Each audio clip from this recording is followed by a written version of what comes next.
Hello बच्चों, और question is here. Mayor biological concept of species mainly based on. देखिए, mayor ने सबसे पहले स्पीसीज के लिए क्या दिया था, बायोलॉजिकल कंसेप्ट दिया था। इन्होंने क्या कहा था इस कंसेप्ट के अंदर? इन्होंने कहा था कि ऐसे ऑर्गेनिजम्स, क्या बात कर रहे हैं, ऐसे ऑर्गेनिजम्स जिसके बीच में क्या हो सकता है, रिप्रोडक्शन हो सकता है। क्या हो सकता है? रिप्रोडक्शन हो सकता है। और पर्टिकुलर इन्होंने सेक्सो रिप्रोडक्शन के बारे में यहाँ पे बात की। वो हमारे पास में कम्स अंडर सेम स्पीसीज, वो हमारे पास में सेम स्पीसीज के अंडर में आते हैं। एक्चुअलिटी में इन्होंने हमें बताया था रिप्रोडक्टिव आइसोलेशंस के बारे में भी बताया। जैसे सेक्सुअल रिप्रोडक्शंस के लिए इन्होंने बताया जिनके मेंबर्स के बीच में सेक्सुअल रिप्रोडक्शन हो सकता है वो सेम स्पीसीज में होता है, लेकिन सेम स्पीसीज के बीच में भी हमें रिप्रोडक्टिव आइसोलेशन देखने को मिलता है। और इसका एक एग्जाम्पल इन्होंने ब्रेसिका ओलेरियसी का दिया। किसका दिया?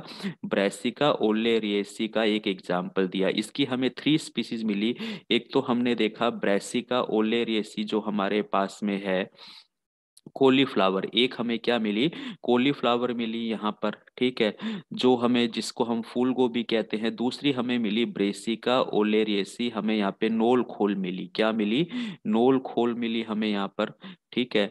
फिर हम बात करें, तीसरी हमें क्या मिली? ब्रेसिका ओलेरियसी कैबेज मिली, जिसे हम पत्ता गोभी कहते हैं। तो इन्होंने क्या कहा कि एनवायरमेंटल कंडीशंस के कारण ये जो हमारी टेक्सोनोमिकल स्पीसीज थी, ये हमारे पास में क्या है, ये हमारे पास में अगर हम बात करें तो टेक्सोनोमिकल स्पीसीज है हमारे पास में। That is the taxonomical species, ये हमारे पास। और ये जो हमारे पास में टेक्सोनोमिकल स्पीसीज है, ये स्पीसीज हैबिटेट के कारण इतने ज्यादा वेरिएबिलिटी के अंदर आई कि इनकी हमारे पास में तीन नई स्पीसीज देखने को मिली, जिसे हमने क्या बोल दिया, बायोलॉजिकल स्पीसीज बोल दिया। एनवायरमेंटल के कारण काफी ज्यादा चेंजेस हुए और इनके बीच में रिप्रोडक्शन नहीं हो रहा था, जबकि टेक्सोनोमिकल स्पीसीज इनकी हमारी कैसी है, सेम है। और तो ये सारी स्पीसीज आपस में कैसे कहलाई हमारे पास में, रिप्रोडक्टिव आइसोलेटेड स्पीसीज कहलाई। तो इनका जो बेस था हमारे पास में रिप्रोडक्टिव आइसोलेशन था, यानी कि बी ऑप्शन बिल्कुल सही जाता है। टेक्सोनोमिकल स्पीसीज से different different biological species due to the reproductive isolation के कारण बनी।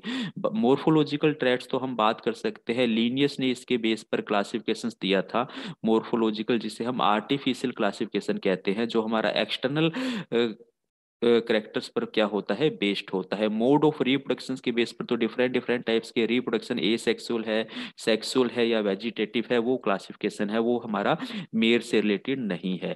नेक्स्ट, मोर्फोलॉजी एंड रिप्रोडक्शन, नहीं, मोर्फोलॉजी से रिलेटेड नहीं था, रिप्रोडक्शन से रिलेटेड था, और उसमें भी रिप्रोडक्टिव आइसोलेशन था। तो ऑप्शन बी हमारा यहाँ पर क्या है, बिल्कुल करेक्ट आंसर जाता है। Thank you.